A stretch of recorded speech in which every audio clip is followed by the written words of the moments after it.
Opa, desculpa. Boa tarde. Tudo bem, gente? Hoje nós vamos falar, eu vou fazer uma live, né, rapidinho, sobre um grande ícone escritor do século XX.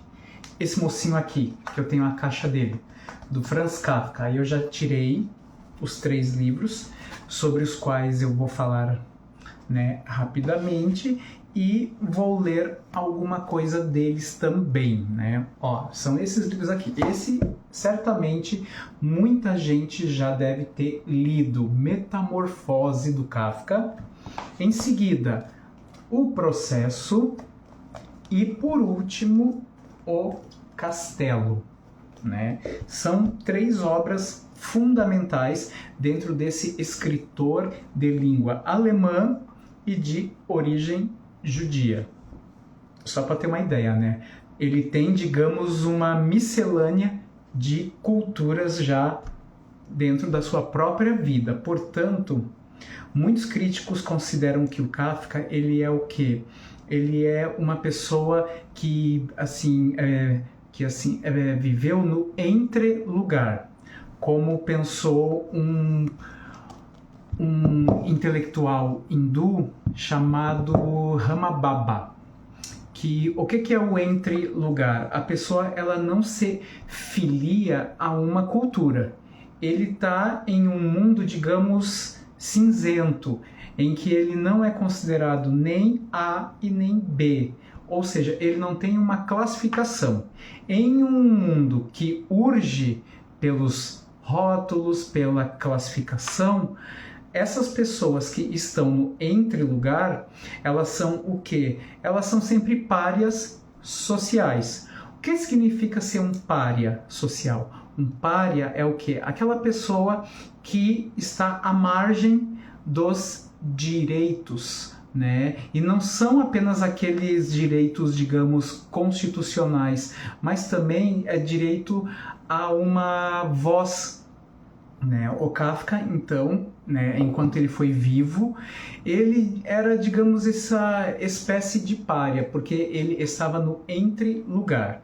Então, o primeiro livro dele, Metamorfose, em alemão é Die Verwandlung. Eu não sei falar direito alemão, mas eu lembro como é que se escrevia, mas eu não sei pronunciar muito bem. O Kafka lançou esse livro, ele foi publicado pela primeira vez em 1915. Vamos relembrar o contexto histórico daquela época. 1915, a Primeira Guerra estava em curso, né? Então, a personagem principal se chama Gregor Samsa, sendo que ele, de fato, ele não pronuncia nenhuma palavra, mas ele fala por meio de uma descrição ou por meio de um espaço psicológico. Por quê? O livro começa assim. Essa abertura é extremamente famosa. Certa manhã, ao despertar de sonhos agitados, Gregor Samsa deu consigo na cama, transformado num inseto monstruoso. Jazia de costas, ou seja, ele estava deitado. Umas costas duras feito couraça e, erguendo um pouco a cabeça, viu sua barriga bojuda, ou seja, redonda, marrom, dividida em segmentos envergados, sobre a qual a coberta estava prestes a escorregar e cair. E suas muitas patas, lamentavelmente finas para aquele corpo enorme, agitavam-se indefesas diante dos seus olhos.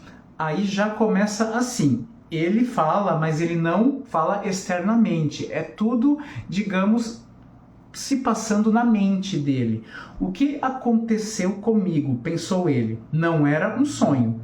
O quarto, um aposento humano comum e corrente, ainda que um tanto pequeno, mantinha-se tranquilamente entre suas 4 conhecidas paredes.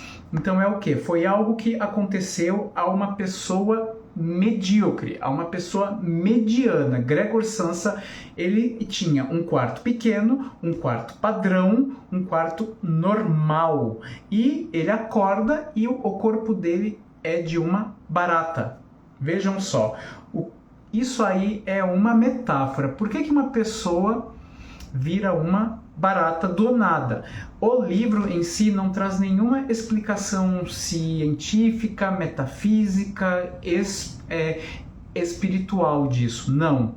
Então, a interpretação dessa obra do Kafka, ela tem sido meio que, né, objeto de muitas análises. Então, um tópico que muitos filósofos falam disso é que essa obra fala da alienação e do isolamento, que a transformação do Gregor Samsa pode ser vista como uma representação extrema da alienação e do isolamento a que as pessoas estão submetidas em relação à sociedade e à sua família.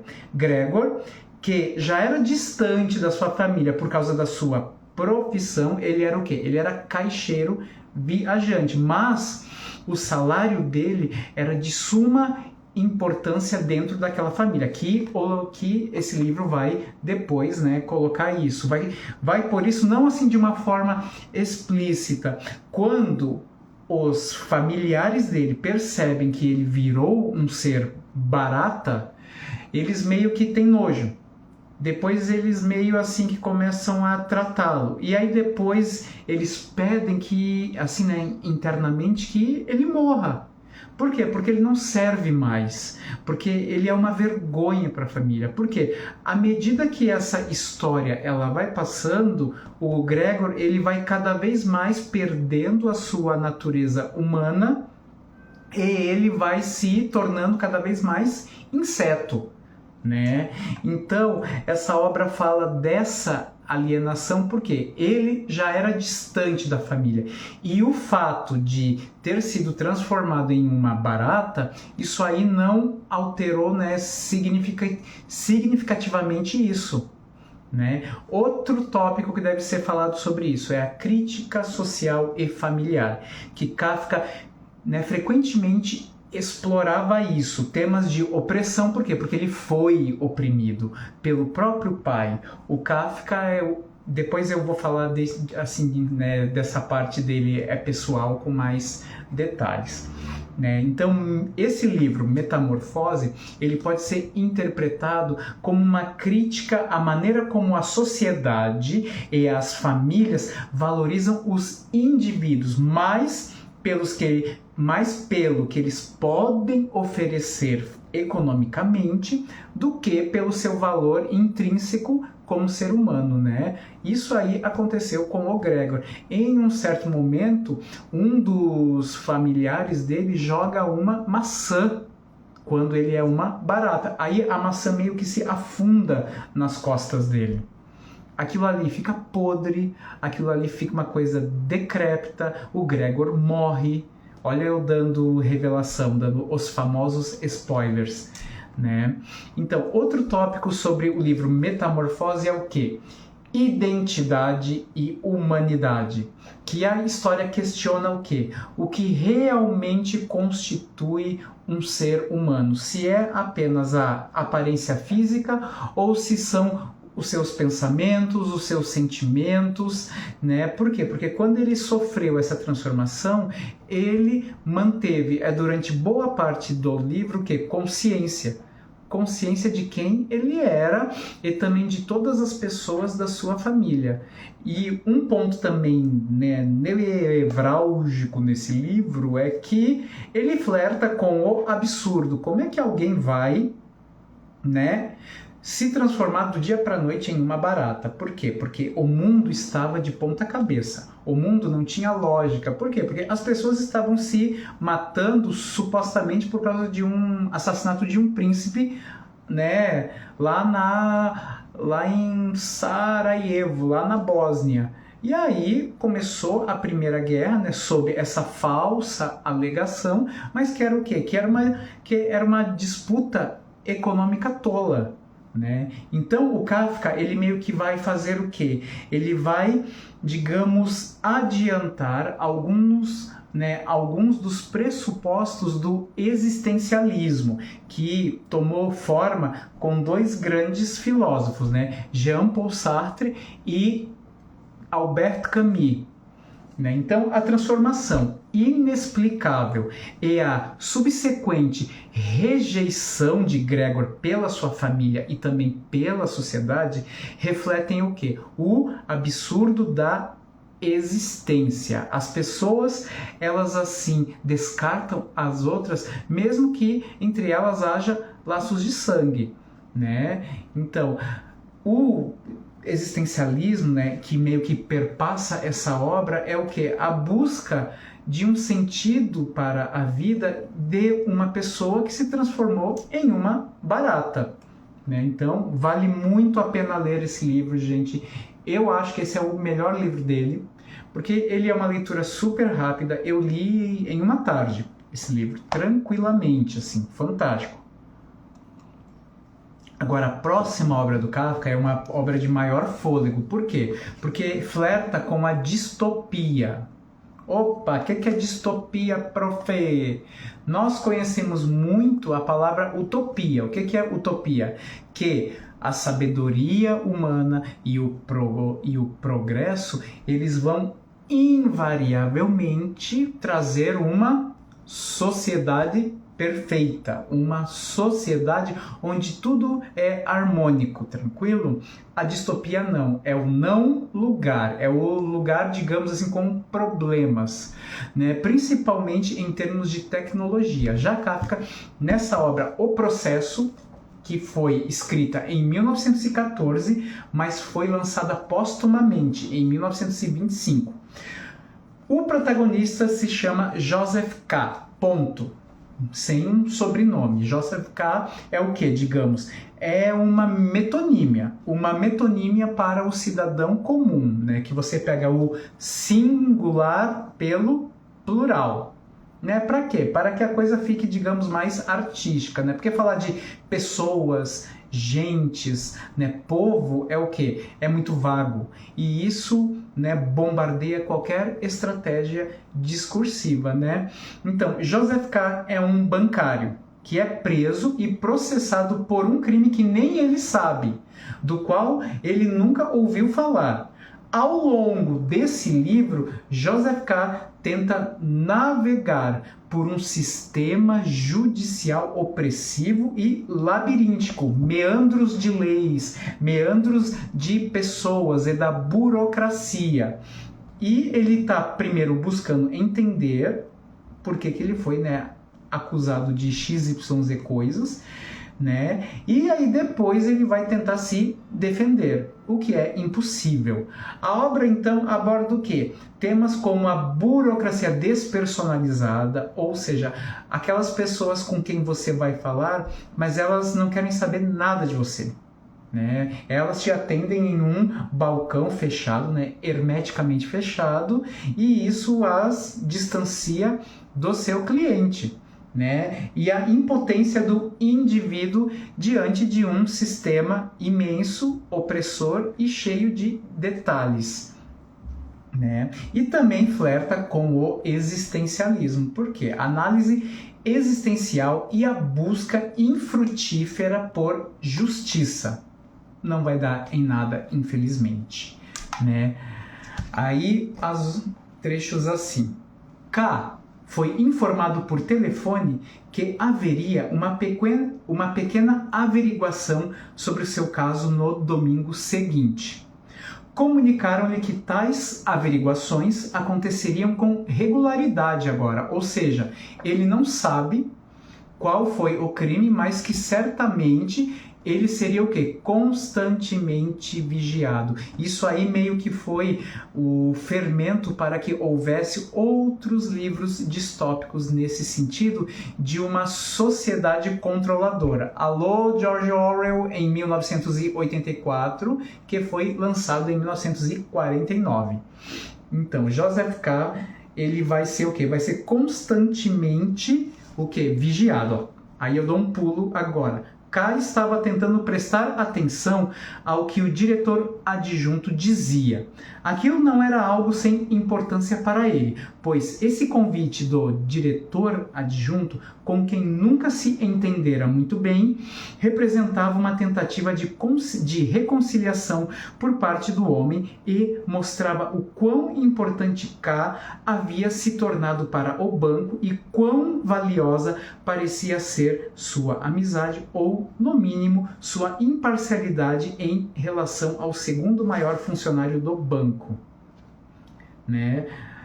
Aí tem uma outra parte aqui, mas que vai falar do quê? Que a justiça ela está sendo controlada por entidades invisíveis, né, as pessoas que são vítimas desses trâmites legais. O juiz, o senhor juiz de instrução, aqui ao meu lado, acabou de fazer um sinal escondido para um de vocês. Há, portanto, pessoas entre vocês que estão sendo orientadas daqui de cima. Não sei se o sinal deve resultar em vaias ou em aplausos e, portanto, abnego-me a arriscar antecipadamente o seu significado, mas estou bastante consciente da importância que tal sinal possa vir a ter. Para mim, de fato, tanto faz, e encorajo abertamente o senhor juiz de instrução a comandar com palavras e em voz alta os funcionários pagos que ali embaixo estão, em vez de ficar fazendo sinais secretos. Ele poderia dizer algo assim: agora vai, e numa próxima vez, agora aplaudam. Então K fica o quê? Fica constantemente o quê? Incomodado com coisas que vão acontecendo pelas costas dele, né? Então, a alienação, que eu já falei um pouquinho lá no Metamorfose, aparece aqui também, né? Por quê? Porque é uma situação absurda, uma situação que as outras pessoas não conseguem se pôr no lugar dele. Então, a situação de Joseph K reflete novamente o conceito filosófico de absurdo, que foi mais ou menos trabalhado por Albert Camus, um dos mentores do existencialismo. Né? O absurdo surge da busca do homem por significado em um mundo que se recusa a fornecer respostas claras. Tudo era pelas costas. Então, há um certo momento que o próprio K aponta para os seus acusadores, que eu acabei de ler essa parte. Quem sabe vocês não falam logo, aplaude, vaia, desde ficar fazendo gestos, que aquilo ali já estava o exasperando. Poder e autoridade também é outro tópico que é trabalhado nesse livro, né? Que nem tem uma fala assim, que eu marquei aqui, calma aí. Aqui. Não é necessário aceitar tudo como verdade. Basta aceitá-lo como necessário. Olha só que frase potente, né? Esse trecho reflete o quê? A aceitação resignada de K do poder arbitrário e da autoridade do sistema judicial. Então isso aí fica muito claro, né? E as questões de culpabilidade e de inocência, que também esse livro flerta bastante. A luta de K para provar que ele é inocente, apesar de não conhecer nenhum tipo de detalhe sobre a sua acusação, questiona muito o quê? Aquelas noções de culpabilidade e de inocência. Oi, Wagner, tudo bom? Olha quem entrou! Então, esse livro aqui, ele vai o quê? Relativizar muito a, digamos, né, objetividade do sistema jurídico lá do país onde o K morava, né? E, por último, tem esse outro livro do Kafka, que é um pouco ainda maior do que esse outro do qual eu falei, que é O Castelo, que foi escrito em 1922, mas ele foi, né, publicado mais póstumamente ainda, em 1926. Então esse livro vai falar do quê? Vou ler um trechinho rapidinho para vocês. Era tarde da noite quando K chegou. Aí é um outro K, tá? Aquele era Joseph K. Esse aqui só é conhecido por K. Então nós temos o quê? Nós temos novamente aquele recurso metonímico do que? De impessoalização do povo. Ele pega uma pessoa que é extremamente, digamos, padrão, tanto que ele não a identifica e ele lança essa história. Que é assim, ó. Era tarde da noite quando K chegou. O vilarejo estava imerso em neve. Nada se via da colina, envolta em neblina e escuridão, e a pouquíssima luminosidade não era suficiente para distinguir o grande castelo. K ficou parado por bastante tempo na ponte de madeira que levava da estrada ao vilarejo, olhando-o aparentemente vazio acima. Vocês percebem que pelo primeiro parágrafo desse livro, tudo é o quê? Extremamente envolto em névoa, mistério, sei que lá. Então, esse livro, O Castelo, vai falar do quê?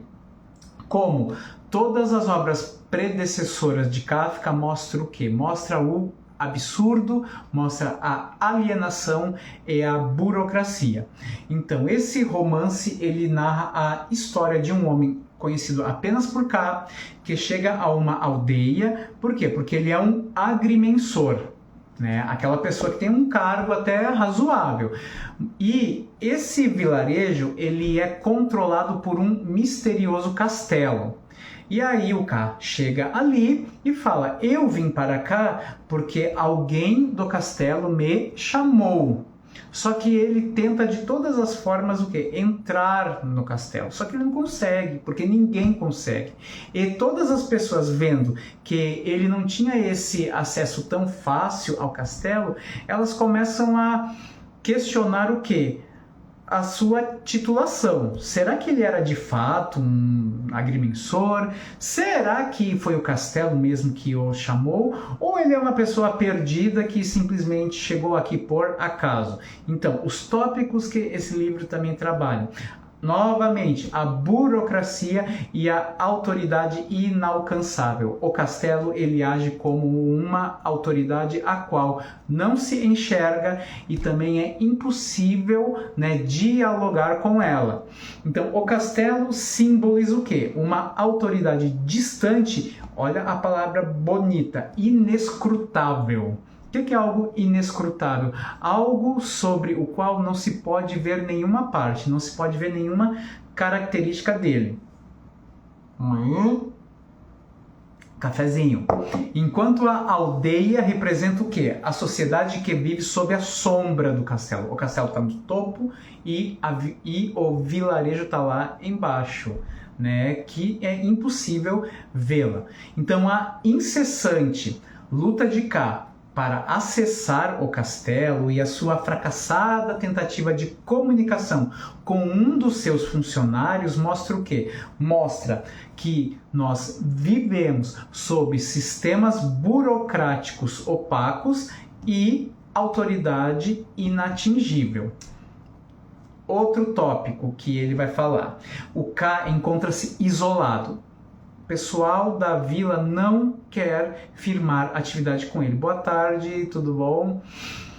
Tanto social quanto existencialmente, né? Então ele vai tentar de todas as formas buscar essa conectividade com o castelo e validar o que? A sua existência. Temos aí uma outra crítica. As pessoas, elas só são vistas, elas só têm a sua existência validada quando elas têm um cargo de peso.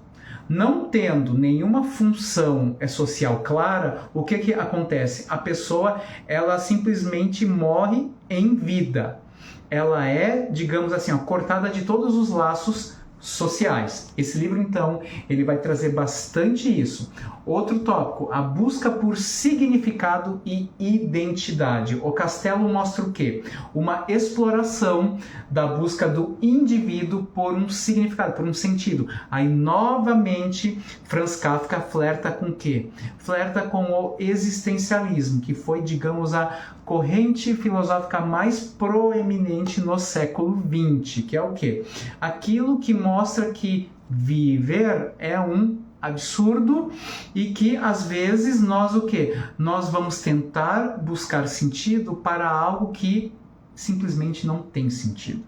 Então o K novamente busca desesperadamente, né, para contatar o Castelo, não tanto pelo seu trabalho em si, mas para ter a sua existência validada. Tranquilo? Então essas são as 3 principais obras do Kafka. Então aqui, ó, os 3 livrinhos dentro dessa caixinha, né? Precinho bom na Amazon, gente, podem comprar sem medo, tradução muito boa que eu já li sobre. Antes de comprar os livros, eu sempre faço uma pesquisa da tradução, né? Só que aí eu coloco o marcador, aí a caixa depois eu arrumo aqui, né? Então, Kafka. Qual é a importância do Kafka na literatura mundial? Teve um escritor latino-americano, mais especificamente da Colômbia, que ao ler aquele primeiro trecho que eu li do Metamorfose, ele ficou assim: uau, eu posso fazer isso, eu posso escrever isso. Eu estou falando de Gabriel Garcia Marques, Prêmio Nobel Mundial de Literatura em 1982, se eu não me engano, por 100 anos de solidão, que é considerada uma das obras mais difíceis para ser lida, mas eu acho bárbara. Eu tenho esse livro. Outro dia eu posso fazer uma live sobre o Gabriel Garcia Marques, que é um dos meus escritores prediletos também. Então, Kafka ele vai influenciar uma vastidão de escritores e também filósofos. Alberto Camus, que é um franco-argelino, ou seja, ele nasceu na Argélia, quando ainda era colônia da França. Ele é filósofo, mas também tem uma veia literária bastante forte. Também posso fazer uma live dele, né, se vocês quiserem, claro. Então, essa live do Kafka foi pedido de um ex-aluno meu, que tomou contato com esse livro Metamorfose e achou esse livro bárbaro. Fiquei muito feliz assim que eles estejam procurando outros autores dos quais eu mencionei em aula. Eu acho isso muito legal. Então, além do Albert Camus, nós temos o Jean-Paul Sartre, que foi marido da Simone de Beauvoir, né? Um casalzão, cabeção intelectualizado ao extremo. Temos Gabriel Garcia Marques, né? Que foi o escritor colombiano que ficou deveras influenciado por Kafka, nessa coisa de misturar o fantástico com o mundo real. Tem um autor japonês também, que é o Haruki Murakami, que também tem livros ótimos, maravilhoso, e um autor norte-americano chamado Thomas Pynchon. Então, a abordagem do Kafka é o quê? A sensibilidade de Kafka em suas próprias obras. Então, nós vamos ver, né, nesse próximo tópico sobre o qual eu vou falar, uma coisa chamada biografismo, que é o quê? Que as próprias vivências do autor vão, assim, plasmar muitos trechos das obras dele. Então, o estilo do Kafka, que eu li para vocês, ele tem um estilo bastante direto, bastante econômico em termos de descrição, adjetivos. Ele não se derrama em grandes descrições e em, né, idealizações. Então Kafka, ele é um antiplatônico, claro, ele é bem claramente antiplatônico. Por quê? Porque ele não pensa em um mundo superior, muito pelo contrário. Ele assim se plasma nesse mundo totalmente absurdo. Então, o Kafka, embora ele não tenha se filiado a corrente filosófica alguma, ou também é literária, ele é classificado dentro da literatura de língua alemã no modernismo. né? Por quê? Porque ele vai, né, abordar aquilo que estava em torno dele, né? Então, a própria vida do Kafka meio que se reflete muito na obra dele, né? Essa caixinha, então, assim, para quem quer conhecer o Kafka, maravilhosa, muito boa mesmo. Então, a vida pessoal dele teve uma grande influência na sua obra, né? Sua relação complexa e também muitas vezes tumultuada com seu pai é um tema recorrente, porque o pai dele, ele vai se corporificar naquele pai de família que o ignora, mas também ele vai se corporificar onde? Naquele segundo livro que eu falei dele, O Processo, sobre aquele sistema judicial arbitrário e também opaco, que assim não se mostra como é de fato, né? Então o pai dele realmente vai estar muito presente na obra. Ele tem uma carta aberta que o Kafka fez também, Carta ao Pai. E o Kafka também teve uma saúde muito frágil, né? Então, vejam só, o cara era frágil fisicamente, ele não era um cara bonito, né? Não era um cara, digamos, de uma família proeminente. Por quê? Porque ele era um escritor de língua alemã que ele vivia em Praga e ele tinha ascendência judia. Olha só que miscelânea de características que ele tem. Então, a gente percebe que o Kafka manteve a sua importância dentro da literatura, por quê? Porque ele traz todo esse conflito que que a literatura do século XX ia, né, proporcionar muito, principalmente com a descolonização da África e da Ásia, que muitos escritores décadas mais tarde vão explorar sobre aquele entre-lugar sobre o qual eu assim falei no comecinho desse vídeo, né? O entre-lugar é o quê? Você não é cidadão algum, você simplesmente está, mas você não é. Tranquilo? Espero que tenham gostado, um super beijo, até a próxima!